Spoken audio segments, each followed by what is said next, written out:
God, thank you for the opportunity to come before you, to hear from your word, to make much of you. Thanks for Andy and the team. And I just could even go through and name everybody on the platform today. Take a little bit too long, but God, would you just bless them with an extra measure of your grace today because of their service here. God, speak to us. There are a number of us in this room that need this message today, including me. So we invite you to speak, oh God. In the name of Christ, the people of God together said, amen. You ever notice that we live in a restless world? We live in a restless world. Sometimes when I preach, I feel like I make these statements on the front end and I have to take 10, 12 minutes to prove the statement by looking at articles and statistics and psychology and sociology. But I feel like if I say we live in a restless world, most everybody goes, yeah, we live in a restless world. And it's not just the world that's restless, it's us, right? It's us. There's something on the inside of us that is perpetually restless. And I think the definition, the dictionary definition of that word restless, might even help us to agree together that we live in a restless world and that we are restless people. The dictionary defines restless in this way: of an animal or human that's unable to rest or relax as a result of anxiety or boredom. Can I just tell you? This is me. This is why I hate movies. I get anxious. I get bored. I want to leave. I want to talk to Amy. Amy says, would you either leave or go sit over there? Something, right? I get anxious. I get bored. I get restless. Use it in a sentence, Luke. Okay, the congregation grew restless and inattentive. We grow restless because of our anxiety and boredom. We live in a restless world. It's the 5-year-old that gets up for swim practice at 5 o'clock in the morning and goes to school all day, and then after school goes to an after-school program and does homework and goes to bed exhausted at 9 p.m. only to get up and do it again. It's the teenager that gets up in the morning to go do the activities that they need for their resume in order to get into university, works hard on getting the marks, and then is involved in crew and sports and soccer and what's the thing with the stick? Hockey. And they're perpetually involved in that stuff, and they are restless. It's the newly married couple that's working 60, 70, 80 hours a week to invest in their future, and they are restless, and their anxiety and boredom gets the best of them, and they are driven. They're running, and they think to themselves, this is only for a season. It will slow down when we have kids. You are on a grand adventure in missing the point. That is not what kids are like. And then you have kids, and you're changing diapers at 2 o'clock in the morning, and the only private time you get is when you're in the washroom, and even then it's knock, knock, knock, little fingers underneath the door, you know what I mean? Parents, you know what I'm saying? Some of you are not parents, go, that's gross, but parents, you're like, I know what those little fingers, Mommy, I miss you, little fingers moving like this, right? And then those kids grow up and they're 5 and 12 and they're teenagers, and then you repeat the cycle again. Except this time you're not the 5-year-old, you're not the teenager, you're the Uber for the 5-year-old and the teenager. And as a result of our anxiety and boredom, we're running all the time, and we can never find true rest. And that restlessness provokes some things in our life that aren't good. That aren't helpful, that aren't constructive, that aren't healthy. And here's the deal. This pattern of restlessness and what it provokes in our life, this is not new. In fact, I laughed in the first service. I don't know why this stuff just kind of runs through my head. I don't think I said this in the first service, but we haven't found new ways to sin in the last 4,000 years. You get that, right? It's like nobody's finding new ways to stray from God. We're using all the old ways and expecting that they work. You know the definition of insanity? Doing the same thing over and over again, expecting different results, right? This is old stuff, this restlessness pattern. In fact, the author of Hebrews talks about it in Hebrews chapter 4. If you have your Bibles, you can turn there. You can use your smartphone if you like. Don't surf Insta. Grab the Bible in front of you, look on with a neighbor, Hebrews chapter 4. And we're going to look at the ways in which God's people in the Old Testament, the nation of Israel, God's megaphone, God's vision to save and redeem and rescue the world, that he began to effect through a group of people, the descendants of Abraham. They get into a little bit of a pickle, and the pickle that they're in is that they're in slavery in Egypt for a really long time. Finally, God sends a redeemer, a man named Moses. You may recall, let my people go. And he goes to Pharaoh, and after a series of, let's call them difficult conversations, God eventually effects his plan, and the people are set free from slavery in Egypt, and they begin a journey toward the promised land, towards God's rest for them, towards the rest that God had designed for them, but they never get into, well, they eventually get into it, but they never really get into it. And the author of Hebrews begins to talk about that, and what the author of Hebrews does is he compares us with the nation of Israel. He compares us with the nation of Israel. So watch this, Hebrews 4. Therefore, while the promise of entering his rest still stands, let us fear lest any of you should seem to have to fail to reach it. For good news came to us, you and me, just as it came to them, that's God's people back then, but the message they heard did not benefit them. Why? Because they were not united by faith with those who listened. They didn't trust, they didn't listen. For we who have believed enter that rest, as he has said, as I swore in my wrath, they shall never enter my rest. God's talking about the nation of Israel, although his works were finished from the foundation of the world. For he has somewhere spoken of the seventh day in this way, and God rested on the seventh day from all his works. And again in this passage he said, they shall not enter my rest. That's twice God said that now. Since therefore it remains for some to enter it, and those who formerly received the good news failed to enter because of disobedience, again, he appoints a certain day, today, saying through David so long afterward, in the words already quoted, today, if you hear his voice, do not harden your hearts. For if Joshua had given them rest, God would not have spoken of another day later on. So then there remains a Sabbath rest for the people of God, for whoever has entered God's rest has also rested from his works as God did from his. Let us therefore strive to enter that rest, so that no one may fall by the same sort of disobedience. Now, if you were tracking with me, and I know it was difficult, you know that the author of Hebrews just said a lot there. The author of Hebrews said some stuff and then doubled back. He was talking about ancient stuff. He was talking about future stuff. He was talking about salvation and sanctification. And he was talking about big theological concepts. But listen, let's do this.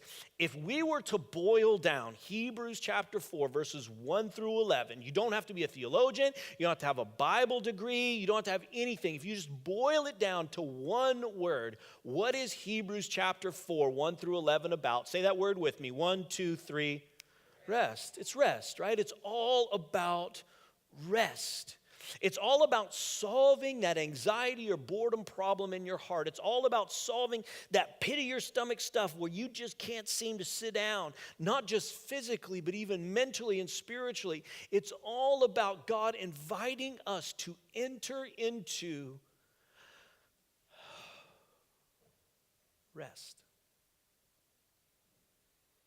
The author of Hebrews wants us to know a couple of things. The first is this, that rest is available. I think many of us don't even believe this, right? We just keep running on that hamster wheel of life because we think, why try? And it's not even available. Recall what the author of Hebrews says at the very first verse of chapter 4. Therefore, while the promise of entering his rest still stands. Do you see it? God still extends that promise. The promise of his rest still stands. It is available for you today. And so here's the encouragement, the exhortation. Therefore, what? Don't harden your hearts. Don't reject it. Don't put your hand up. Don't look away from it. Say, okay, God, I'm going to trust you that at least I'll say today it's available. It may not get any further than that, but at least it's available. Number 2, love this. Rest is ordained. There's a fancy word of saying God designed it. God put it in place. This is God's design, God's plan, God's idea, God's invention. Rest is. I don't feel like I have to try to convince you that God created naps. Do I? I mean, you ever had like a good Sunday afternoon nap and you wake up and you're like, there is a God, you know? Like, I don't have to like work hard to convince you that. But listen what the author of Hebrews says. For he has somewhere spoken of the seventh day, and God rested on the seventh day from all his works. God designed this. God put this into like the program of creation from day one. And check this out. If God rested, do you need rest? Rest is necessary. Rest is necessary. We have to have physical rest. We have to have spiritual rest. We have to find ways in which our body will shut it down and our soul will shut it down, and our spirit will shut it down and simply rest. But see, here's the deal with the nation of Israel. When they left Egypt, they did not enter into that promised rest of God. Why? The author of Hebrews tells us.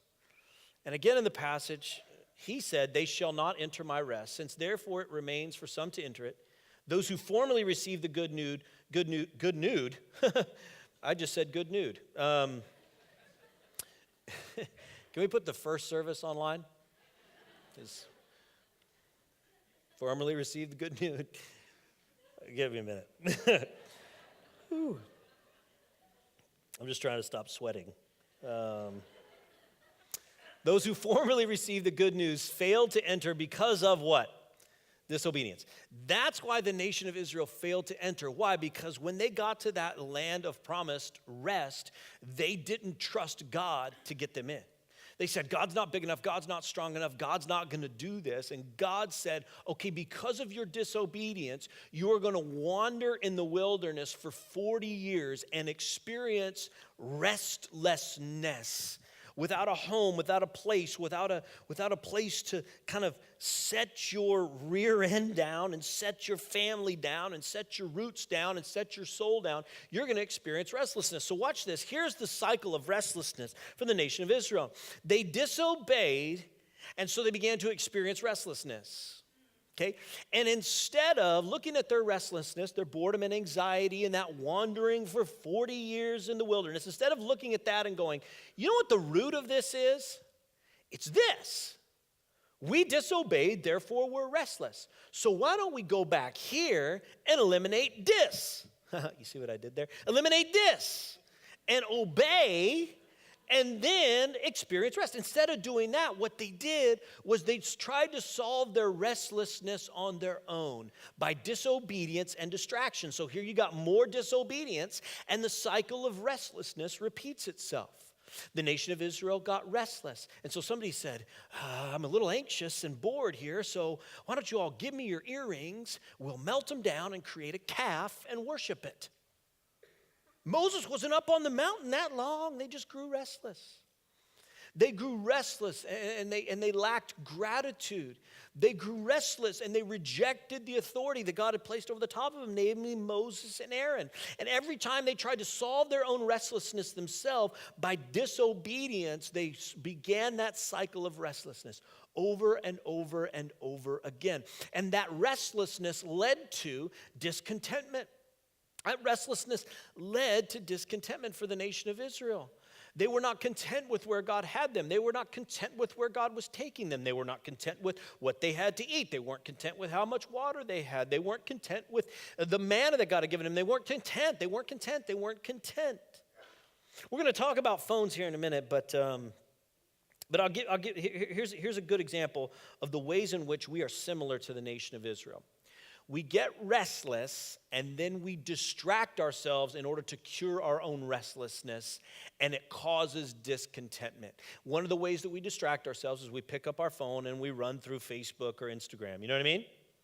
Okay, when is the last time you got restless, you grabbed your phone and started looking through Instagram, you spent 10, 15 minutes, and you got off of Instagram and you thought to yourself, I am more content now than I was 10 minutes ago. Like there's always something you need, right? Always something to buy, always somebody who looks better than you, always somebody whose fruit parfait looks amazing, and their kids are dressed really cute, and you walk away because of your restlessness. You try to solve it yourself, and it leads to discontentment. Here's what I'm confused. How do they know what ads to put on there? You know what I mean? It's like on Facebook or on Instagram or whatever. Have you ever thought to yourself, you know what? I could really use an X.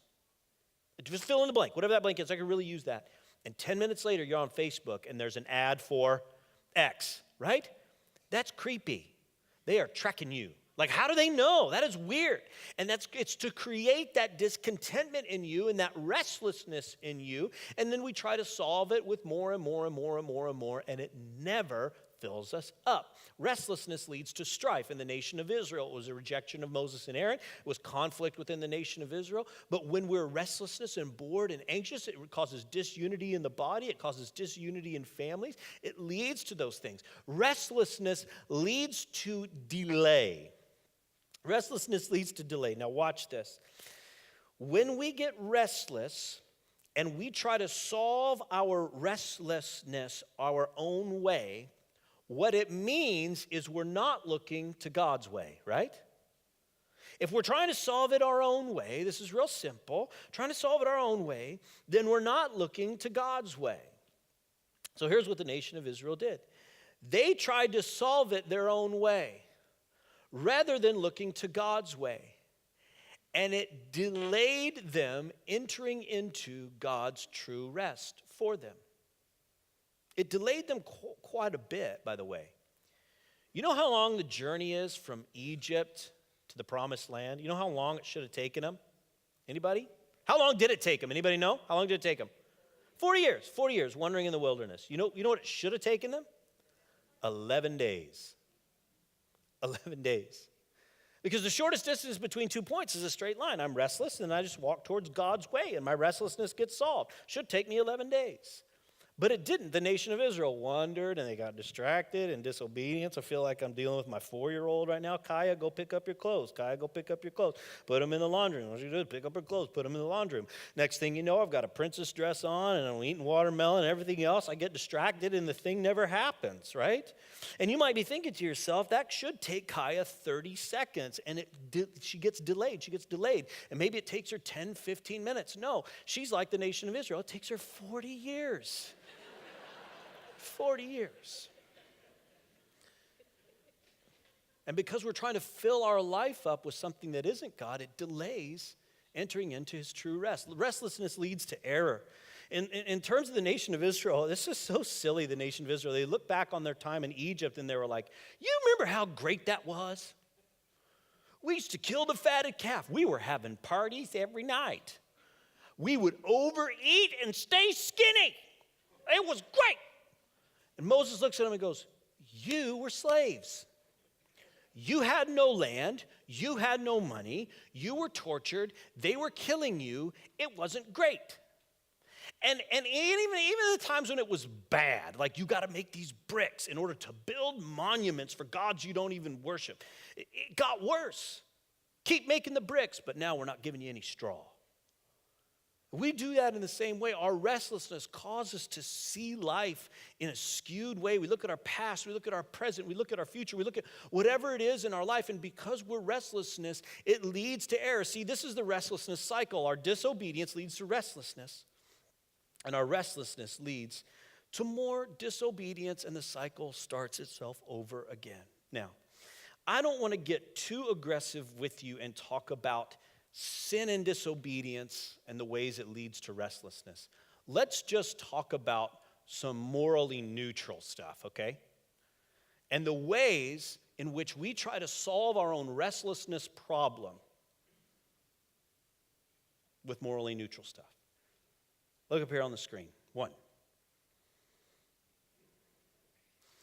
How much time does the average Canadian adult spend on their cell phone? Anybody? How much time per day? Per day. Anybody? How many? 2? 5. 5. Okay, stop answering because I just told you 3 times. Got to dial it in here, people. 5 hours, the answer's 5, all right? Here's the wacko part. If the average amount of time a Canadian adult spends on their phone 5 hours is 5 hours a day, that's the average time. Raise your hand if you spend less than 5 hours a day on your phone. 1, 2, 3, go. Less than 5 hours a day. First of all, track yourself. That might not be true. That's number one. Number two, the average is 5 hours. So that means there's another group of 500-600 people sitting in a room somewhere that spend more than 5 hours a day on their phone. Because they've got to drive that average up for the rest of us, don't they? The rest of us that, I don't even spend very much time on my phone. I read. I meditate. I volunteer. No, you don't. You're on your phone to solve your restlessness problem. And it doesn't solve your restlessness problem. Check this out. Youth between the ages of 12 and 17, how many hours a day do you think they spend on their phone? 9. And again, somebody's driving that average up. That is a lot of Angry Birds, boy. That is, or whatever it is. What's the new thing that the youths are doing? Fortnite. That's right, Fortnite. Yeah, Fortnite. How many hours do you spend on your phone, young man? Do you know? How old are you? 10. And what's your name? Chase. Cool. We're putting this all over online. Actually, we're using the first service. Do you play the Fortnite? How long do you spend playing Fortnite? Hour and a half. Everybody say, great job, Chase. It's amazing for you. That's like 8.5 hours. You got to just be awesome. How is do they score Fortnite? How does that happen? And you grow in levels, right? Brandon, do you play Fortnite? No? You don't know what that is? Yeah. How old is Braylon? 7. It won't be long before he's going to be getting his rear end kicked by Chase in Fortnite. He ain't got no phone. That's right. Where was I? Chase, where was I in my sermon? Do you remember? Because I just got lost. Oh, yeah, Chase, thank you. How many hours do they spend on their phone? You, my friend, you need an internship here is what needs to happen. Yeah, man, we invest all this time on our phone, and it doesn't work. Look up here on the screen. Richard Foster is a devotional writer. He said, our adversary, the devil, majors in 3 things: noise, hurry, and crowds. If he can keep us involved in muchness and manyness, he will rest satisfied, and that means we do not. What else do we use to distract ourselves? Look up here. Come on now. Come on, talk to me. We even have a word for this. We don't just watch Netflix. What's the adjective we use? We binge watch. That's right. And even when it comes to phones, nobody has a BlackBerry anymore. What do they have? A Crackberry, right? We're comparing it to hard drugs. Like you ever gone to bed at like 10 o'clock, you're like, I got to get up at 6, so 8 hours of sleep. I'm going to be good, 8 hours of sleep. And then you watch a Netflix show, and then you're like, all right, it's like 10:50. I'm cool with 7 hours. And then you watch another one, right? And you're like, 6 hours. If I have a blueberry muffin and a cup of black coffee, I'm great, right? Next thing you know, it's 4 o'clock in the morning. You're like, I'm not even going to sleep anyway, right? Because it's not even worth it to sleep for 2 hours anymore. Here's the other one. Look up here on the screen. Here's the other one we use. Are you familiar with the Applebee's? It's a restaurant in the United States, okay? I worked at Applebee's for a year. So I got nothing against Applebee's. But listen, and this is a microcosm of a bigger issue. This is an article from CNN.com, published on November 6th of this year. Applebee's knows you're stressed and wants to make you feel better with cheap alcohol and lots of food. A few years ago, Applebee's was struggling. The brand started selling seared and grilled items and serving smaller portions, healthier stuff, to chase a more health-conscious consumer. They tried to pursue a customer who wasn't going to Applebee's anyway. The strategy flopped and sales declined. To get Applebee's back on track, John Sawinski hired a new leadership team. He convinced franchisees to contribute towards Applebee's advertising fund. He rolled out drink promotion after drink promotion. Dollaritas, Dollar Zombies, and most recently, $2 Bud Lights. It's important because stressed out customers may want to drink with dinner. And when people come to drink, they often order food. When it comes to meals, Applebee's is focusing on, and I quote, abundant value, unquote. Do you know what that means? It means all you can eat riblets and chicken tenders and creamy pasta dishes. Applebee's has embraced comfort food for a banner year. Fast food brands are ditching artificial ingredients and offering healthier alternatives. Applebee's is not. Americans are stressed, Sawinski told CNN Business. When stressed, they go to comfort food, and we're pretty darn good at comfort food. That's the role we play. We look at ourselves as America's kitchen table, he said, noting that with 1,800 locations, most Americans are within driving distance of a restaurant. We're that affordable indulgence. That word affordable indulgence caught my eye this week. And this week, as I studied and as I read and as I talked about or thought about rest, I found myself trying to engage in rest more than researching rest. Does that make sense? I found myself working hard to rest, not just read about rest. 2 thoughts, then I want to offer you the solution and close up. 1, indulgence will cost you something. We talk about affordable indulgence. I can indulge in Instagram for a little bit. I can indulge in food for a little bit. I can indulge in my job. I can give myself unto that. As part of my anxiety or boredom, I get restless and I go indulge in a hobby, in something. I go after it. I run after it. And I keep on that hamster wheel going. And I think to myself, this is not going to cost me anything. It's going to cost you something. It's going to cost you your waistline. It's going to cost you intimacy with your spouse. It's going to cost you being a good parent. It's going to cost you your friendships. And for our purposes today, it may cost you your relationship with God when you indulge, run, rather than rest. Number 2, activity makes a terrible identity. Or as Charles Barkley would say, activity makes a terrible identity. Some of us, instead of looking at who we are and trying to understand who we are and live as human beings, we live as human doings. And instead of resting in our identity as a child of God, we get engaged in activity after activity after activity after activity, and even when there's no activity, we still engage in activity, even in our mind, rather than resting, and it makes a horrible identity. You know why? Because activity is temporal. It's going to go away. One day you won't be able to golf anymore. One day you won't be able to work anymore. One day you won't be able to engage in that hobby anymore. One day those activities are going to go away. It might be today, it might be tomorrow, it might be 90 years from now, but one day it's going to go away. And what's going to stay is your identity. And so when we try to build our rest and solve our restlessness problem with activity, it breaks down and falls apart rather than focusing on our identity. So here's the solution. Jesus says, "Come to me, all you who labor and are heavy laden, and I will give you," say that word with me, "rest.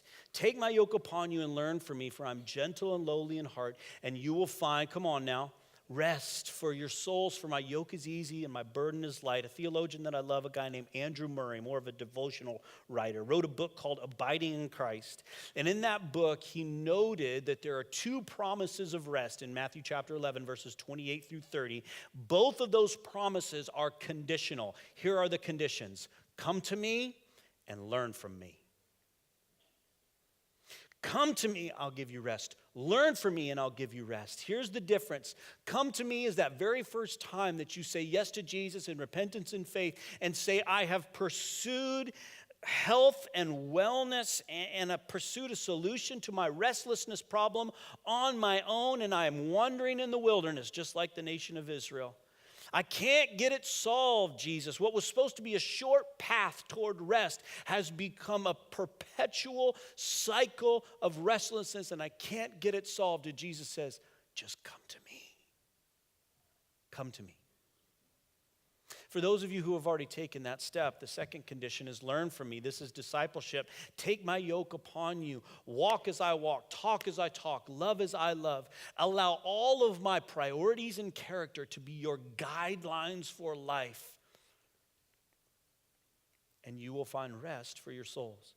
I told Amy this last night. Sometimes I try to make things profound, and I try to make things, I say, did you hear?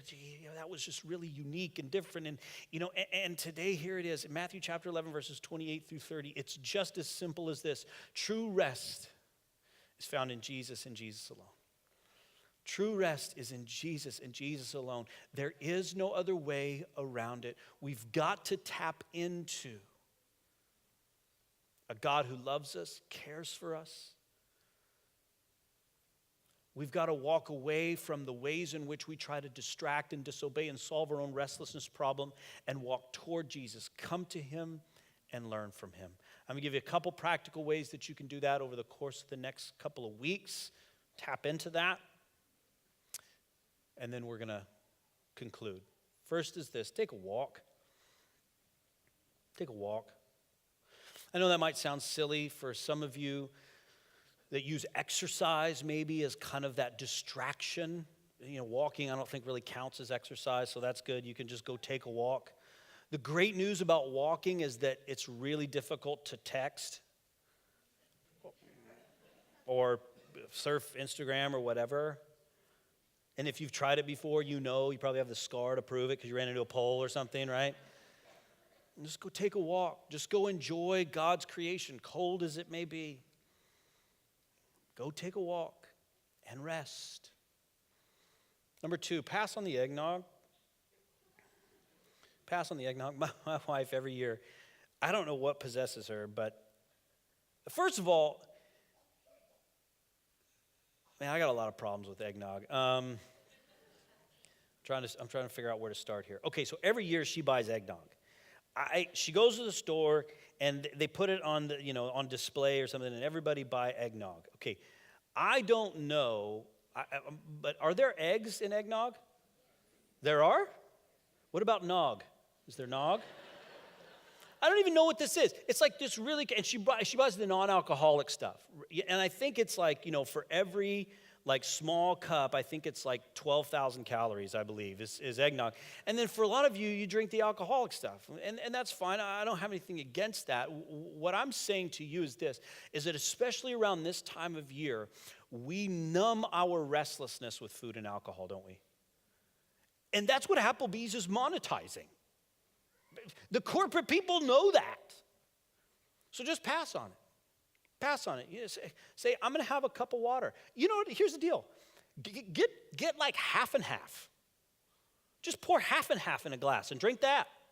It's probably healthier for you, right, than eggnog. It's like just pass on. I went to a buffet this last Friday. You guys would have been proud of me. I went to the dessert. After I had a plate of food, I went to the dessert thing. They have those little dessert plates. You know what I'm talking about? What a joke those things are at a buffet, right? Like give me a dinner plate. That's what I want, right? And I got 3 different desserts. I ate one of them, and I took a bite of the other 2 just to taste them, and I gave it back. You would have been very proud of me. Don't you laugh. Thank you very much for that. And we do that, don't we? Especially at this time of year, whether it's activity or food, whatever. Just pass and rest. Number 3, be quiet. I'm not telling you be quiet, right? Be quiet. I'm not telling you that. I'm telling you, carve some time out of your day. Even those of you who are working a lot, you could take 60 seconds. Call it a minute retreat at work. Minute retreat, 60 seconds. Put everything down, put your cell phone down, turn it off. That might cause you some anxiety, but at least turn it on silent and just be quiet. I did this Thursday night. I did. Because Amy left. She went to dinner with some friends, and I got restless, and so I start cleaning stuff, right? I'm cleaning the pantry. I'm cleaning stuff. I'm like doing stuff that doesn't need to be done, right? But I'm just cleaning stuff. I'm restless. I'm putting the kids down and whatever. And finally, I was like, you know what? I'm preaching on rest on Sunday. Maybe I ought to give it a shot. So I sat down on my couch and I said, I'm going to spend 15 minutes in quiet. I'm not going to pray. I'm not going to bring my requests to God and my confessions, all that stuff. I'm just going to sit before God. I'm going to set a 15-minute timer. At the end of 15 minutes, I'm going to go back to Netflix. Woo! And you know what I thought this is going to be a nightmare, 15 minutes of quiet. You know what? It was. No, I'm kidding. It wasn't. At the end of 15 minutes, you know what I did? I spent a little more time. because my body was so hungry for rest, my soul and spirit so hungry for rest. And I was trying to solve it on my own. And God says, come to me, learn from me, and rest. It's like, when you go on a road trip and you eat junk food all day. I did this a couple weeks ago. I drove to Indiana for U.S. Thanksgiving, and all day I was just eating garbage. I was eating like beef jerky and corn nuts and like sour gummy worms. I went to Wendy's. I drive through a Wendy's, and I got like 2 bacon double stacks with cheese, chicken nuggets, soda, large, and a frosty dairy dessert. You know why? Because I'm American. And that's what we do. So I'm eating all day, and by the time I got to Indianapolis, it was like 10 o'clock at night. You know what I said to myself? I'm hungry. You know why? Because I was eating junk all day. It doesn't actually nourish your body. It makes you feel like you're less hungry. It numbs your hunger, but you're still hungry. Your body still needs food. In the same way, all those things that we use to distract ourselves and all that activity and going because of our anxiety and boredom, it may take the edge off of your restlessness, but it's never going to solve it. What you need is true rest. Just sit down and be quiet before God. And watch this. It may not be the same for you, but for me, I said, I just need more of that. I need more of that. Last one, and then we're going to conclude. Place your active trust in Jesus.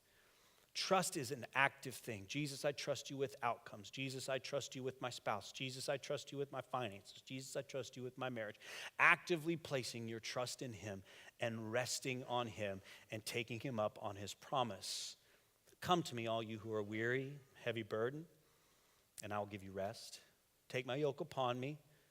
Take my yoke upon you. Learn from me, for I am gentle and humble in heart, and you will find rest for your souls. Let's pray. God, thank you for your offer of rest. God, I pray that we would know collectively today that rest is not found in the spiritual disciplines of quiet, the spiritual discipline of fasting, the spiritual discipline of saying no, the spiritual discipline of solitude or silence. But true rest is found in the object of our affections. And so in those ways, when we begin to pass on the eggnog and be quiet and take a walk, we are preparing room for you to enter. So God, give us the rest that we so desperately need this season as we prepare you room. In the name of Christ, God's people together said, amen.